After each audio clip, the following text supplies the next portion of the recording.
difficult. Okay.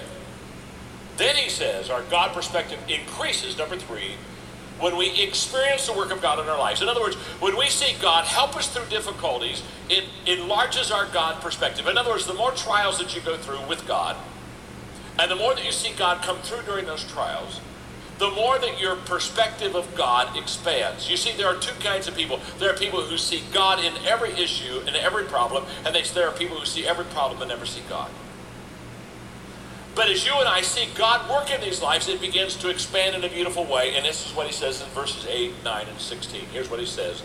We've been surrounded and battered by troubles, but we're not demoralized. We're not sure what to do. I love this. But we know that God knows what to do. You see, he's got a God perspective.